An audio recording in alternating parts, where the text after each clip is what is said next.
का समय था, लेकिन सिकोया पहाड़ी पर अभी तक खूब धुंध फैली हुई थी। वहां पर कहीं कहीं जानवरों की आवाजें भी आ रही थीं और पंछी बहुत ज्यादा शोर मचा रहे थे। ऐसे में सेलैन मेंशन से बड़बड़ाता हुआ समरज निकला और अगले ही पल ठंडी हवा के स्वागत ने उसे कपा दिया। उसने आसपास देखा तो उसे धुंध से ऊपर उठे हुए देवदार और चीड़ के पेड़ दिखे। बस समरज ने अपनी नजरें घुमाई तो उसके ठीक बाईं तरफ मेंशन का बगीचा था, जहां फूलों वाला एक भी पौधा नहीं था। बस कुछ खूबसूरत से पौधे लगाए गए थे जो कि सजावट के लिए थे। वहां पर एक पार्किंग लॉट था जहां पर एक दो गाड़ियां खड़ी थी। साथ में एक पत्थरों से बना हुआ रास्ता था जो सीधा नीचे की तरफ जा रहा था और अगले मोड़ पर गायब हो रहा था। समरज को सच पूछो तो इस वक्त डर लग रहा था। जंगल ही इतना ज्यादा भयानक लग रहा था, लेकिन फिर उसने अपना सिर हिला दिया और मन ही मन खुद से कहा, तुझे इतना ज्यादा सोचने की जरूरत नहीं है Samraj. You are a brave person. बस तुझे ज्यादा कुछ नहीं करना है, इस रास्ते पर चलते जाना है और तू आराम से नीचे पहुंच जाएगा। Don't worry about it. यहाँ से टाउन कितना ज्यादा दूर होगा? 20 किलोमीटर, 25? कोई बात नहीं, लिफ्ट मांग लेना किसी से। Okay then let's go. तो उसने ट्रैक पैंट की जेबों में हाथ डाल लिए। सच में यहाँ पर कुछ ज्यादा ही ठंड थी। हालांकि सर्दी का मौसम तो था, पर जितना ज्यादा यहाँ ठंड थी वो कुछ अजीब ही था। फिर भी समरज को यहाँ से निकलना ही था, इसलिए वो बिना पीछे पलटे सीधा रास्ते पर आगे बढ़ गया। उसे सब कुछ याद आ रहा था। वो दिन जब उसके मम्मी पापा की हत्या हुई थी, वो अकेला बच गया था, इसलिए उसके दादाजी उसे अपने साथ ले आए थे।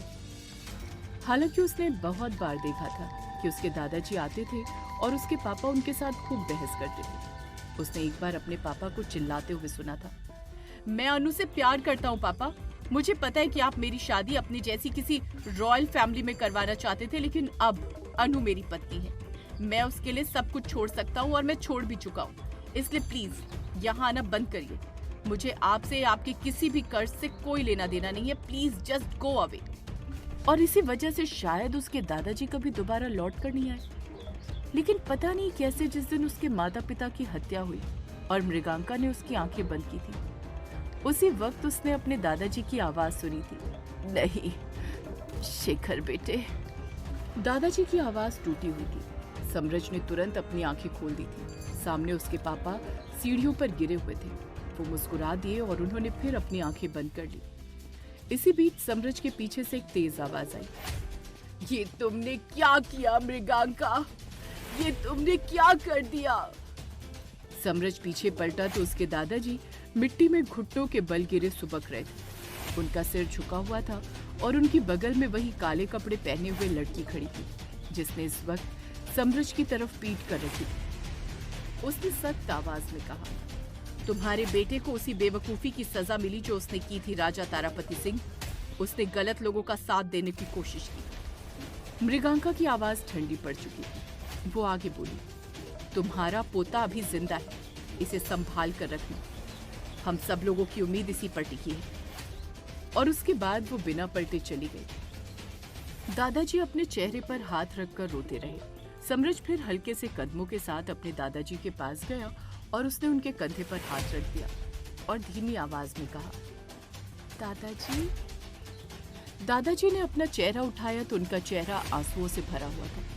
समरज ने लगभग रोने वाली आवाज में कहा, मेरे मम्मी पापा मर गए हैं दादाजी। दादाजी उसे एकटक देखते रहे। अचानक से उन्होंने समरज को अपने गले से लगा लिया और फिर और ज्यादा रो दिए। समरज बिल्कुल चुपचाप खड़ा रहा। उसने अपनी नजरें सामने रखी, जहां पर वो लड़की अब भी खड़ी थी, लेकिन वो काफी ज्यादा दूर थी, इसलिए समरज उसके चेहरे को ढंग से देख नहीं पा रहा था। पर उसने ये जरूर देखा था कि उस लड़की ने अपना सिर झुकाया था और उसके बाद वो तेजी से वहां से चली गई थी। दादाजी ने फिर पूरे घर में आग लगवा दी थी। उसके मम्मी पापा को अंतिम संस्कार नहीं मिला था, लेकिन समरज उस वक्त चीजों को समझने की हालत में नहीं था। उसके बाद दादाजी मतलब राजा तारापति उसे लेकर अपने राज्य चंद्रगढ़ चले गए थे, जहां उन्होंने सबसे पहले एक पूजा करवाई किसी कुंडली के तारे के लिए और फिर उसके गले में एक लॉकेट डाल दिया। अजीब सा लॉकेट था वो, एक तलवार जिसके चारों तरफ एक सितारा बना हुआ था और उस तलवार की मूठ की जगह भेड़िए का सर था। समरज को वो लॉकेट नापसंद था, लेकिन फिर उसके दादाजी ने उसे एक हिदायत दी थी। अपने दादू की बात हमेशा याद रखना बेटा। उन तीनों से हमेशा दूर रहना। उनमें एक आदमी, एक लड़का और वो लड़की है। और सबसे खतरनाक वो लड़की है जिसका नाम नहीं, कभी उसका नाम भी मत लेना, वो आ जाएगी नहीं तो। बेटा तुम कोई आम लड़के नहीं हो, तुम समृद्ध सिंह राजवंशी हो। तुम उसके लिए उसका जुनून हो। इसी जुनून ने तुम्हारे मम्मी पापा की जान ले ली, इसीलिए तुम्हें उससे भागना है। तो कभी उसके सामने भी मत आना। भाग जाओ समरज बेटे, भाग जाओ, यहाँ से दूर चले जाओ। और तभी से समरज ने उस लॉकेट को पहना हुआ था। इसी वजह से मृगांका उसे नहीं ढूंढ पाई थी। कई सालों बाद एक बार जब उसके गले से लॉकेट निकलकर गिर गया था, तब वो न्यू जर्सी में था।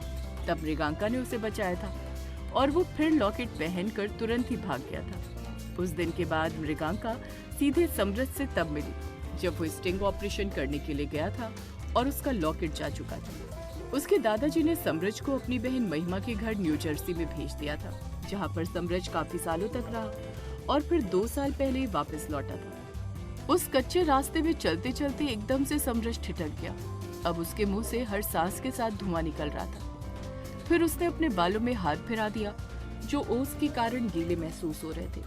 उसने एक पत्थर को एक जोरदार किक मारी और बड़बड़ाने लगा, डैम इट समरज, कितनी बार सनी ने तुझसे कहा था कि उस लॉकेट को बनवा ले। वो बार बार फंस रहा है लेकिन नहीं, ये काम सबसे ज्यादा जरूरी था, यू इडियट। और इतना कहकर उसने अपना हाथ रास्ते की बगल में एक चीड़ के पेड़ पर मार दिया। वैसे तो वो बहुत शांत रहता था, लेकिन आज उसे अपने ऊपर बहुत ज्यादा गुस्सा था। उसने अपनी आंखें बंद की और एक लंबी सांस खींची। उसके बाद उसने ऊपर आसमान की तरफ देखा, स्काई अबव। फिर उसने जमीन की तरफ देखा, अर्थ बिलो। फिर उसने अपना हाथ अपने सीने पर रख दिया, पीस विद इन। और उसके चेहरे पर एक हल्की मुस्कान आ गई। उसने अपना सिर हिला दिया, यू आर रियली गुड वत्सल भाई, आपका हर कोट लाइफ सेविंग है। और फिर वो मुस्कुराते हुए आगे बढ़ गया।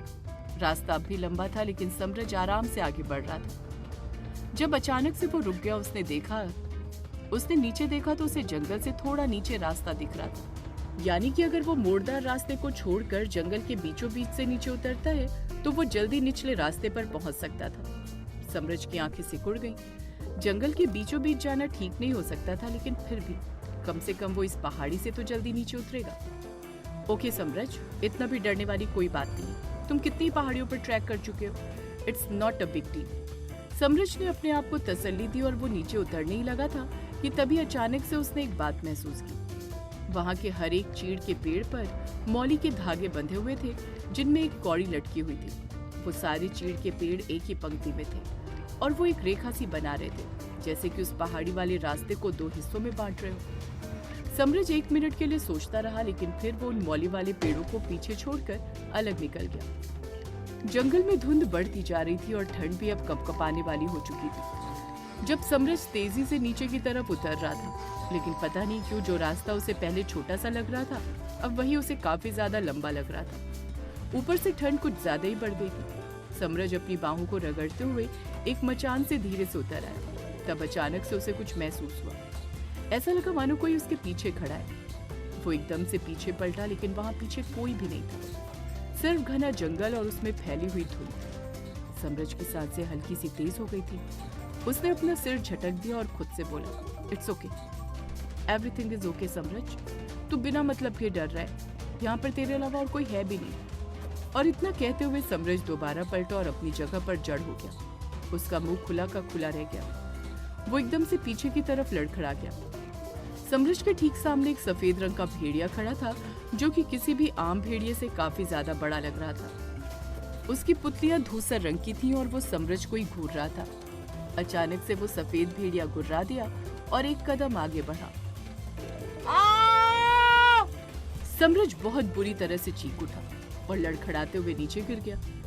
उसे कुत्तों से इस वजह से डर नहीं लगता था कि वो कुत्ते थे, बल्कि इसलिए लगता था क्योंकि वो भी भेड़ियों की तरह लगते थे।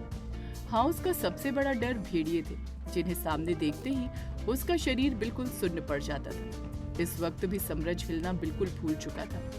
भागना तो बहुत दूर की बात थी। वही उस भेड़िए ने अपने पंजों से मिट्टी खरोच ली तो समरज समझ गया कि वो हमला करने वाला है।